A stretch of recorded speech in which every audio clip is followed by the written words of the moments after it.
உங்கள் favourite TV ஷோக்களை இனி miss பண்ண தேவையில்லை. ZEE5 இல் முற்றிலும் இலவசமாக காணுங்கள். இங்கேயும் எப்பொழுதும். தமிழ் எழுந்துக்கோ, இந்த பாலை குடிச்சிட்டு தூங்கு. எனக்கு வேண்டாம்.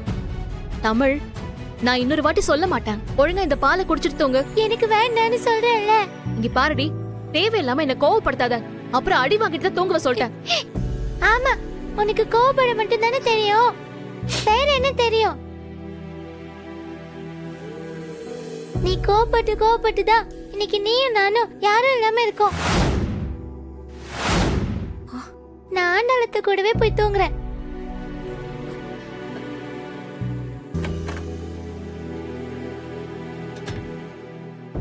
இன்னும் அவளுக்கு கோவம் போல.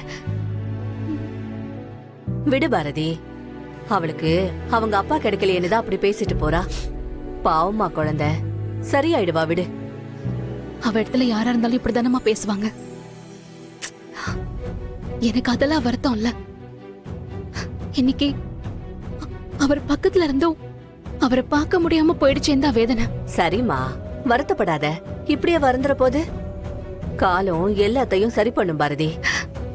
அதுக்கு இல்லம்மா, நான் அவரை பார்த்து ஏன் என்ன இப்படி வெறுக்கிறீங்கன்னு கேட்கணும், ஏன் எங்களை விட்டுட்டு போனீங்கன்னு கேட்கணும். விட்டுட்டு போற முன்னாடி வரைக்கும் நல்லா தானே பேசிட்டு போனீங்க, அப்புறம் ஏன் இப்படி பண்ணீங்கன்னு கேட்கணும் தான் இருந்தேன். ஆனா அது எதுவுமே நடக்கலையேம்மா. ஒருவேளை நான் அவரை பார்த்து இந்த கேள்வி கேட்டு அதுக்கு அவர் சரியான பதில சொல்லிட்டு எங்களை வேணான்னு விட்டுட்டு போயிருந்தா கூட நான் இந்த அளவுக்கு வருத்தப்பட மாட்டேன். இப்போ அந்த கேள்வி எல்லாம் என் மண்டைக்குள்ள ஓட ஆரம்பிச்சிருச்சு. முடியலம்மா, தினம் தினம் இந்த சித்திரவதையான வாழ்க்கையை வாழணுமான்னு எனக்கு என் வாழ்க்கை மேலேயே வெறுப்பா இருக்கு. தமிழ் மட்டும் இல்லைன்னா இந்நேரம் நான் ஏதாவது பண்ணி போய் சேர்ந்திருப்பேன். பாரதி, என்னம்மா பேச்சு பேசுற? புருஷன் பொண்டாட்டி சண்டைக்கெல்லாம் சாகணும்னா நாட்டுல ஒரு பொம்பளை கூட உயிரோட இருக்க மாட்டா. சண்டை இருந்தா கூட பரவாயில்லம்மா, எனக்கு காரணம் தெரியணும்னு மனசு தேத்திப்பேன். ஆனா இப்ப நடக்கிறதெல்லாம் எதுக்கு நடக்குது, ஏன் நடக்குதுன்னு தெரியாம எனக்கு பைத்தியம் பிடிக்குது. பாரதி, எனக்கு படிப்பறிவு இல்ல, இருந்தாலும் நான் ஒண்ணு சொல்றேன். இங்க காரண காரியம் இல்லாம எதுவுமே நடக்காது. உன் புருஷன் உங்களை விட்டு விலகி இருக்க ஏதாவது ஒரு காரணம் இருக்குமா? நீ முதல்ல உன் புருஷனை கண்டுபிடிக்கிறத விட்டுட்டு அந்த காரணம் என்னன்னு கண்டுபிடிக்கிறதுக்கான வழிய பாருமா. காரணம் கிடைச்சா உன் புருஷன் உனக்கே கிடைச்சிடுவாருமா.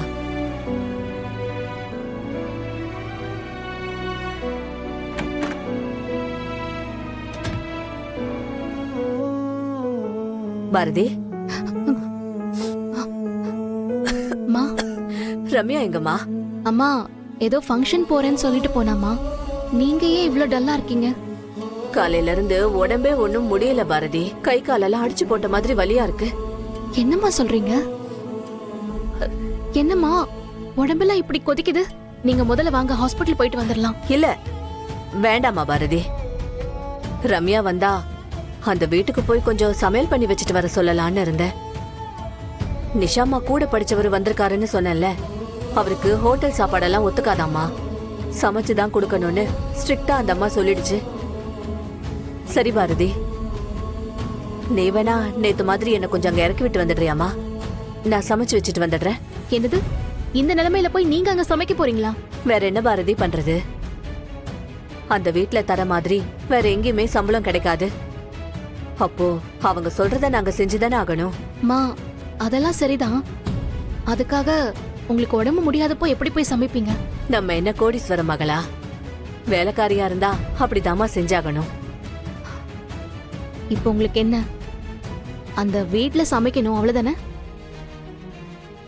நான் போய் சமைச்சு வச்சுட்டு வரேன், நீங்க ரெஸ்ட் எடுங்க. உனக்கு எதுக்குமா இந்த சிரமம்? அதெல்லாம் ஒரு சிரமமும் இல்லம்மா. உங்களுக்கு ரம்யா எப்படியோ அப்படிதான் நீங்க என்னையும் பார்க்கணும். பாரதி, சொன்னா கேளுமா. நீங்க போய் ரெஸ்ட் எடுங்க, நான் சமைச்சு வச்சுட்டு வந்து உங்களை ஹாஸ்பிடல் கூட்டிட்டு போறேன். ஐயோ வேணா பாரதி. அம்மா, நான் போயிட்டு வரேம்மா, நீங்க உட்காருங்க. சொன்னா கேளுங்கம்மா, உட்காருங்க. என்னம்மா, என்ன வேணும்? ஏய் 5 நிமிஷம் சைலண்டா இருந்தானா உயிரோட போவே, இல்லனா அறுத்து போட்டு போய். யார் நீ? ஏய் வாய் மூடு. அவ என் மொண்டாட்டி. ஹேய், யார் நீங்களா? உங்களுக்கு பணம் ஏதாவது வேணுமா? ஏன் நீ நிறைய காசு வச்சுக்கிறியா என்ன? சரி கூட ஒரு 100 கோடி ரூபா கொடு. டேய் வந்த வேலையை பாரு. எதுக்கு அவங்க கிட்ட வெட்டியா பேசிட்டு இருக்க? டாக்டர் அம்மா நான் கேட்கிற கேள்விக்கெல்லாம் நீங்க பதில் சொல்லிட்டீங்கன்னு வச்சுக்கோங்க. நீங்க போய் உங்க வேலையை பார்க்கலாம், நாங்க போய் எங்க வேலையை பார்ப்போம். புரியுதா? சார் கேளுங்க, நான் எதுவா இருந்தாலும் சொல்லிடுறேன். ஆதிக்கு என்ன நடந்துச்சு?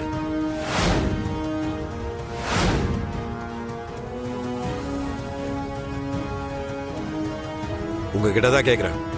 ஆதிக்கு என்ன நடந்துச்சு? டேய் நீ இப்படி கேட்டாலும் சொல்ல மாட்டாங்க. கத்தி வச்சு கேளு. இல்ல இல்ல, நான் சொல்லிடுறேன். ஆதிக்கு என்ன நடந்துச்சு டக்குன்னு சொல்லுங்க. கொஞ்ச நாளைக்கு முன்னாடி மதுரையில இருக்கிற எங்க பிரான்ச்சுக்கு ஆதி வந்திருந்தாரு.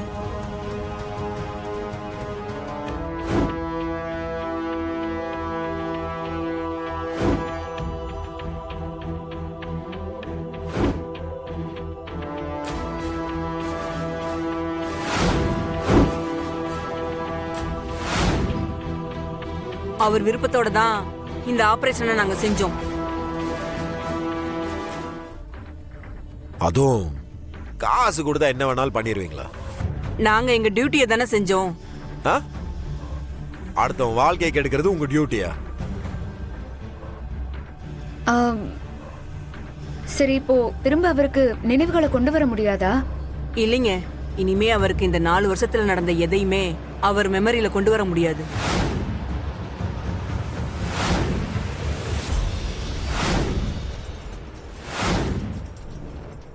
ஒரு தடவை எரேஸ் பண்ணிட்டா அவ்வளவுதான்.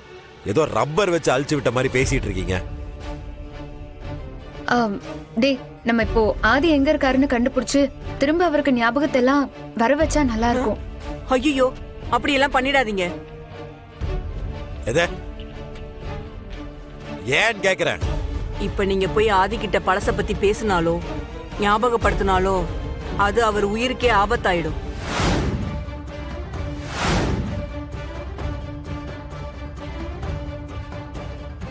அவர் இந்த விஷயத்துல இருந்து வெளியில வரத்துக்கு கொஞ்சம் டைம் ஆகும். மெல்ல மெல்ல தான் வெளியில வர முடியும். ஃபோர்ஸ்ஃபுல்லா ஏதாச்சும் நடந்துச்சுன்னா கண்டிப்பா அவருக்கு டேஞ்சர் தான்.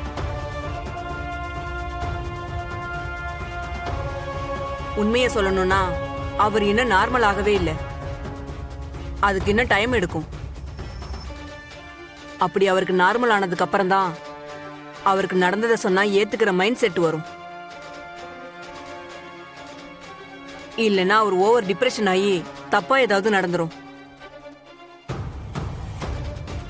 அவர் உயிரோட இருக்கணும்னா அவர் மறந்த எதையுமே அவருக்கு ஞாபகப்படுத்த கூடாது.